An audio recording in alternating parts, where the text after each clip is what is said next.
नमस्कार मित्रों, बहुत बहुत स्वागत है आपका इलेवन क्लासेस के यूट्यूब प्लेटफॉर्म पे। आज हम परीक्षाओं की दृष्टि से अगले साल जो परीक्षा होने वाली है 2023 में पीसीएस की हो, चाहे यूपीएससी की हो, चाहे लोक सेवा आयोग द्वारा आयोजित होने वाली जितनी सारी ढेर सारी परीक्षाएं होती हैं, समीक्षा अधिकारी की है, सहायक समीक्षा अधिकारी की है, या ऐसी परीक्षाएं जिसमें सामान्य अध्ययन विषय पूछे जाते हैं, ऑब्जेक्टिव टाइप के प्रश्न होते हैं, उनको बेहतर तरीके से हम परीक्षाओं में कैसे सफलता पाएँ, उनको सफल होने के लिए, उनको पास करने के लिए एक छोटा सा प्रयास है जिसमें हम सैटरडे और संडे लेकर आते हैं कि विगत वर्षों के आए हुए कुछ विशेष प्रश्नों के साथ उपस्थित होते हैं। वैसी ही यह हमारी तीसरी कक्षा है, सेट नंबर 3 जिसका नाम दिया गया है। इसमें कुछ ढेर सारे प्रश्न हैं, इन प्रश्नों को समझेंगे, उनकी विस्तृत व्याख्या को जानेंगे, ताकि हम जो पढ़े हैं वो बार बार हमारी पुनरावृत्ति होती रहे हमारे अध्ययन की। आइए प्रारंभ करते हैं। पहला प्रश्न है हमारा, भारत के संविधान का प्रारूप तैयार करने वाली संविधान सभा के सदस्यों को,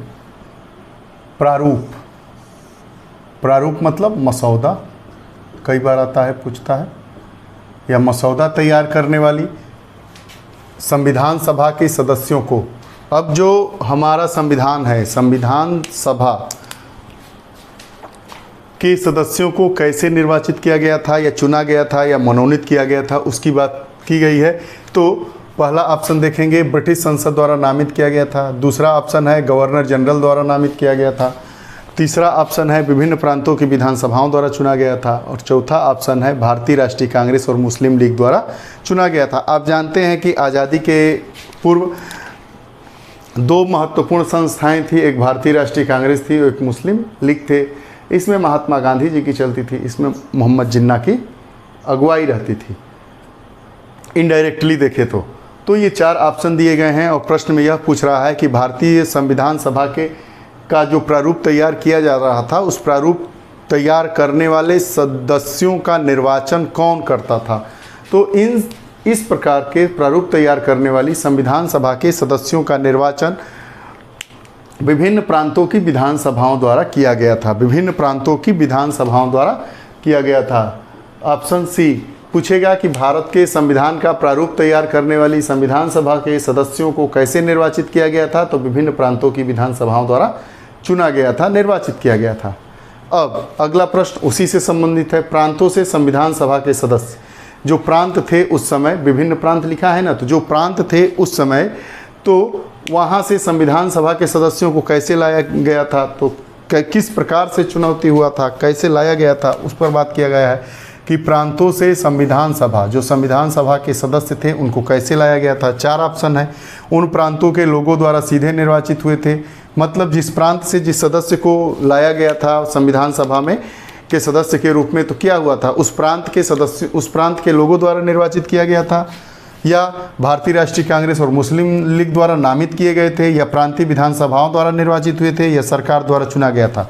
4 विकल्प हैं, चारों सीधे एकदम सटीक विकल्प हैं, लेकिन इसमें से कौन सा सही है यह देखिए। अगर आप पढ़े होंगे तो आप जानते होंगे कि प्रांतों से संविधान सभा के सदस्यों का चुनाव कैसे किया गया था। तो जो प्रांतीय विधानसभाओं द्वारा निर्वाचित हुए थे, जो प्रांतीय विधानसभाओं द्वारा निर्वाचित हुए थे, उन्हीं सदस्यों को संविधान सभा में सदस्य के रूप में लाया गया था। तो इसका ऑप्शन क्या होगा, प्रांतों से संविधान सभा के सदस्य प्रांतीय विधानसभाओं द्वारा निर्वाचित हुए थे, ऑप्शन नंबर सी। अगला प्रश्न, संविधान सभा के अस्थायी अध्यक्ष कौन थे। संविधान सभा के अस्थायी अध्यक्ष कौन थे। 2 ऑप्शन है, 4 ऑप्शन है, डॉक्टर भीमराव अंबेडकर, डॉक्टर सच्चिदानंद सिन्हा, राजेंद्र प्रसाद, और इनमें से कोई नहीं। तो जब अस्थायी अध्यक्ष की बात किया गया, 2 इसमें प्रश्न आते हैं, एक अस्थायी और दूसरा अस्थायी, दोनों बार बार प्रश्न पूछता है। आगे आप देखेंगे तो उसमें पाएंगे। तो जो अस्थायी अध्यक्ष थे वो डॉक्टर राजेंद्र प्रसाद थे, जो अस्थायी अध्यक्ष थे वो डॉक्टर राजेंद्र प्रसाद थे। 9 दिसंबर 1946 को 9 दिसंबर 1946 को संविधान सभा की प्रथम बैठक हुई। 9 दिसंबर 1946 को संविधान सभा की प्रथम बैठक हुई।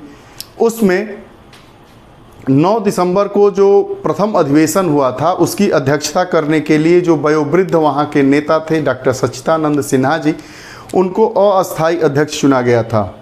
लेकिन उसके 2 दिन बाद ही 11 दिसंबर 1946 को डॉक्टर राजेंद्र प्रसाद को संविधान सभा का अस्थायी अध्यक्ष चुना गया।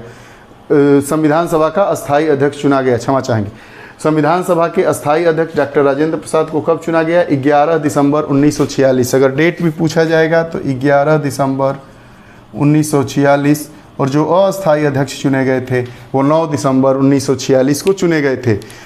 इससे संबंधित 3-4 प्रश्न आते हैं, बार बार पलट पलट के पूछता है कि जो संविधान सभा का प्रथम अधिवेशन हुआ था उसकी अध्यक्षता किसने की थी? तो डॉक्टर सच्चिदानंद सिन्हा। संविधान सभा के अस्थायी अध्यक्ष कौन थे? डॉक्टर सच्चिदानंद सिन्हा। संविधान सभा की जो प्रथम बैठक 9 दिसंबर 1946 को हुई थी, उसके अध्यक्ष कौन थे? उस अधिवेशन की अध्यक्षता किसने की थी? तो डॉक्टर सच्चिदानंद सिन्हा। दूसरे प्रकार का जो प्रश्न पूछता है, ये पूछता है कि संविधान सभा के अस्थायी प्रथम अध्यक्ष कौन थे? तो डॉक्टर राजेंद्र प्रसाद। जो संविधान सभा थी उसके प्रथम अस्थायी अध्यक्ष कौन थे? तो डॉक्टर राजेंद्र प्रसाद। ये अस्थायी अध्यक्ष कौन थे? डॉक्टर राजेंद्र प्रसाद। 11 दिसंबर 1946 को जो अध्यक्ष चुने गए वो कौन थे? डॉक्टर राजेंद्र प्रसाद। अब अगला प्रश्न, संविधान सभा की प्रथम बैठक की अध्यक्षता किसने की थी? अगला हमारा प्रश्न है, संविधान सभा की बात कर रहा है। संविधान सभा की प्रथम बैठक, आप जानते हैं संविधान सभा की प्रथम बैठक 9 दिसंबर 1946 को हुई थी। 9 दिसंबर 1946 को हुई थी। इसकी अध्यक्षता किसने की थी? तो आपको अभी हमने बताया कि जब संविधान सभा की अस्थायी अध्यक्षता की बात किया जाएगा तो संविधान सभा की जो प्रथम बैठक हुई थी उसके अस्थायी सदस्य वहाँ जो संविधान सभा के सदस्य थे उसमें वयोवृद्ध डॉक्टर सच्चिदानंद सिन्हा जी थे, तो उनको बनाया गया था। तो इसका ऑप्शन क्या होगा? ऑप्शन सी, सच्चिदानंद सिन्हा। संविधान सभा की प्रथम बैठक की अध्यक्षता किसने की थी? सच्चिदानंद सिन्हा। आगे अगला प्रश्न है, भारत की संविधान निर्मात्री सभा के अध्यक्ष कौन थे? संविधान निर्मात्री सभा के अध्यक्ष कौन थे? भारत की संविधान निर्मात्री सभा के अध्यक्ष डॉक्टर राजेंद्र प्रसाद थे। भारत की संविधान निर्मात्री सभा के अध्यक्ष डॉक्टर राजेंद्र प्रसाद थे। प्रश्न, भारत की संविधान निर्मात्री सभा के अध्यक्ष कौन थे? तो भारत की संविधान निर्मात्री सभा के अध्यक्ष डॉक्टर राजेंद्र प्रसाद थे। 4 ऑप्शन दिया गया था, डॉक्टर राजेंद्र प्रसाद, अय्यर, अंबेडकर और गांधी। देखिए, जो हमारा संविधान बना, ठीक है, उसमें कई सभाएं थी, उसके भिन्न भिन्न अध्यक्ष थे और सबका कार्य अलग अलग कर दिया गया था। संविधान सभा जो थी उसमें 389 सदस्य थे, कुल 389 सदस्य थे। उन सदस्यों में से सब में अलग अलग प्रकार के लोगों को, अलग अलग प्रकार के जो जिसमें स्पेशलाइज था उसको वैसा काम दिया गया था। तो जो निर्मात्री सभा थी, भारत की संविधान निर्मात्री सभा, संविधान सभा की, उसके अध्यक्ष कौन थे? डॉक्टर राजेंद्र प्रसाद थे। अब अगला, भारतीय संविधान सभा की स्थापना कब हुई थी? भारतीय संविधान सभा की स्थापना कौन हुई थी? बहुत ही महत्वपूर्ण प्रश्न है। भारतीय संविधान सभा की स्थापना 9 दिसंबर 1946 को हुई थी। भारतीय संविधान सभा की स्थापना कब हुई थी? 9 दिसंबर 1946 को हुई थी। पूछ रहा है प्रश्न कि भारतीय संविधान सभा की स्थापना कब हुई थी? तो 9 दिसंबर 1946। स्थापना मतलब प्रथम बैठक, प्रथम बैठक मतलब प्रथम अधिवेशन, प्रथम अधिवेशन मतलब जिस दिन से कार्य प्रारंभ हुआ। तो जिस दिन से कार्य प्रारंभ हुआ उसी दिन स्थापना हुई। तो 9 दिसंबर 1946 को भारतीय संविधान सभा की स्थापना हुई थी। भारतीय संविधान सभा की स्थापना कब हुई थी? 9 दिसंबर 1946। आगे, भारत को एक संविधान देने का प्रस्ताव, भारत को एक संविधान देने का प्रस्ताव संविधान सभा द्वारा पारित किया गया था। भारत को एक संविधान देने का प्रस्ताव संविधान द्वारा पारित किया गया था। कब पारित किया गया था? भारत को एक संविधान देने का प्रस्ताव संविधान सभा द्वारा 22 जनवरी 1947 को पारित किया गया था। 22 जनवरी 1947 को पारित किया गया था। भारत को एक संविधान देने का प्रस्ताव संविधान सभा द्वारा 22 जनवरी 1947 को पारित किया गया था। ये प्रश्न है, भारत को एक संविधान देने का प्रस्ताव संविधान सभा द्वारा कब पारित किया गया था? 4 ऑप्शन है, 22 जनवरी 1946, 22 जनवरी 1947, 20 फरवरी 1947, इनमें से कोई नहीं। तो ये है 22 जनवरी 1947। आपको याद रहे कि यह प्रस्ताव देने का जो प्रस्ताव था वह जवाहरलाल नेहरू द्वारा पिछले ही वर्ष दिसंबर 1946 में दिया गया था। अब अगला प्रश्न, संविधान सभा में के कुल कितने अधिवेशन हुए? यह बहुत ही महत्वपूर्ण प्रश्न है। संविधान सभा के कुल कितने अधिवेशन हुए? पहला ऑप्शन 7, 9, 11, 15। तो संविधान सभा में कुल 11 अधिवेशन हुए। संविधान सभा के कुल कितने अधिवेशन हुए थे? संविधान सभा के कुल 11 अधिवेशन हुए थे। अगला प्रश्न, संविधान सभा की अंतिम बैठक की तिथि बताइए। संविधान सभा की अंतिम बैठक की तिथि बताइए। तो संविधान सभा की अंतिम बैठक की तिथि 4 ऑप्शन है, 26 नवंबर 1949, 24 जनवरी 1950 और 5 दिसंबर 1949। तो संविधान सभा की अंतिम बैठक जो हुई थी वह 24 जनवरी 1950 को हुई थी। संविधान सभा की अंतिम बैठक 24 जनवरी 1950 को हुई थी। अगला प्रश्न, भारतीय संविधान के निर्माण के समय सांविधिक सलाहकार कौन थे? सांविधिक सलाहकार, संवैधानिक सलाहकार कई बार पूछा है, सांविधिक सलाहकार पूछा जाता है। आपसे जो पूछा जाए उसका उत्तर देंगे। 4 ऑप्शन हैं। बी आर अम्बेडकर हैं, बी आर मतलब भीमराव अम्बेडकर, बी एन राव हैं, के एम मुंशी हैं, डॉक्टर राजेंद्र प्रसाद। 4 ऑप्शन हैं। इसमें भारतीय संविधान के निर्माण के समय, जब भारतीय संविधान का निर्माण हो रहा था उस समय संवैधानिक सलाहकार मतलब उस संविधान पर सलाह कौन देंगे, उसके अध्यक्ष कौन थे? तो ऑप्शन आता है B N Rao. B N Rao बहुत ही कुशाग्र बुद्धि के थे, बी एन राव। अगला प्रश्न है हमारा, भारतीय संविधान का प्रथम प्रारूप तैयार किया गया था। प्रथम प्रारूप मसौदा की बात की जा रही है। भारतीय संविधान का प्रथम प्रारूप तैयार किया गया था किसके द्वारा? 4 ऑप्शन दिया गया है। B N Rao, B R Ambedkar, K M Munshi, M Gandhi. M मतलब Mahatma Gandhi, B N Rao, Bhimrao Ambedkar, K M Munshi, Mahatma Gandhi. तो बी एन राव द्वारा, बी एन राव संविधान में महत्वपूर्ण व्यक्तियों में से एक थे। इनको कई जिम्मेदारी दी गई थी। आप देख ही रहे हैं प्रश्न में बार बार इनका नाम आ रहा है कि निर्माण के समय सांविधिक सलाहकार कौन थे? बी एन राव थे।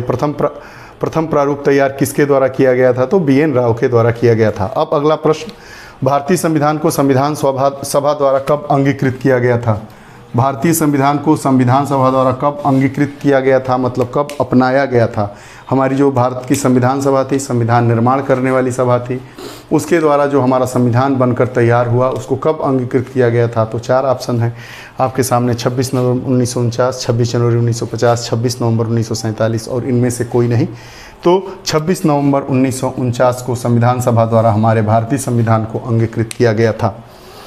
2 प्रकार के प्रश्न पूछे जाते हैं, हमारे संविधान को कब अंगीकृत किया गया था और पूर्णतः कब लागू किया गया था। दोनों की 2 डेट होती है। जब संविधान सभा को संविधान सभा द्वारा संविधान को अंगीकृत करने की बात करेगा तो 26 नवंबर 1949 होगा, और हमारे संविधान को पूर्णतः कब लागू किया गया था? तो 26 जनवरी 1950। तो इसमें क्या हो जाएगा, भारतीय संविधान को संविधान सभा द्वारा अंगीकृत किया गया था 26 नवंबर 1949 पर। अगला प्रश्न है, भारतीय संविधान पूर्णतः कब लागू हुआ? भारतीय संविधान पूर्णतः कब लागू हुआ? 4 ऑप्शन है, अभी आपको बात बताई ही गई है। पहला ऑप्शन है 26 जनवरी 1949, दूसरा 26 जनवरी 1950, 15 अगस्त 1947 और अगला ऑप्शन है इनमें से कोई नहीं। तो भारतीय संविधान पूर्णतः कब लागू हुआ था? तो 26 जनवरी 1950 को। अगला प्रश्न है, भारतीय संविधान सभा में कुल कितनी महिला सदस्य थी? भारतीय संविधान में कुल कितनी महिला सदस्य थी, ये भी बार बार प्रश्न पूछा जाता है। ऑप्शन ए 15, 12, 10 इनमें से कोई नहीं। तो भारतीय संविधान सभा में कुल 15 महिलाएं थी। भारतीय संविधान सभा में कुल कितने सदस्य थे? तो भारतीय संविधान सभा में कुल 389 सदस्य थे। भारतीय संविधान सभा में कुल कितने सदस्य थे? 389 सदस्य थे। कितनी महिला सदस्य थी? तो 15 महिला सदस्य थी। अगला प्रश्न है, किसने स्टेटमेंट का है कि किसने कहा था कि संविधान सभा कांग्रेस थी और कांग्रेस भारत था? 4 ऑप्शन है, ऑस्टिन है, एटली है, विंस्टन चर्चिल है और माउंटबेटन है। किसने कहा था कि संविधान सभा कांग्रेस थी और कांग्रेस भारत था? यह कहे थे ऑस्टिन। आपको यह कक्षा कैसी लगती है आप ज़रूर हमें कमेंट में अपने विचार देकर बताइएगा। अगर आप हमारे नए पाठक हैं, आप हमसे पहली बार हमारी वीडियोस को देख रहे हैं, तो आपसे निवेदन है कि आप हमारे चैनल को ज़रूर सब्सक्राइब करें, अपने मित्रों तक शेयर करें। आप हमें ऐसे ही सहयोग देते रहें। अगर आप हमसे सोशल नेटवर्किंग प्लेटफॉर्म के थ्रू जुड़कर रहना चाहते हैं, मिलकर रहना चाहते हैं 24 घंटे, तो आप हमसे @Elvin क्लासेस फॉलो करके, ज्वाइन करके, चाहे इंस्टाग्राम हो, चाहे ट्विटर हो, चाहे फेसबुक पेज हो, पर ज्वाइन कर सकते हैं। आपको अगर कोई भी बात कक्षा से संबंधित, पढ़ाई से संबंधित पूछनी है तो आप हमारे टेलीग्राम नंबर, व्हाट्सएप नंबर 7081788388 पर मैसेज करके अपने प्रश्न को पूछ सकते हैं या हमें फ़ोन भी कर सकते हैं। आप हमारे साथ बने रहे। आप लोगों को उज्जवल भविष्य की ढेर सारी शुभकामनाओं के साथ बहुत बहुत धन्यवाद। नमस्कार।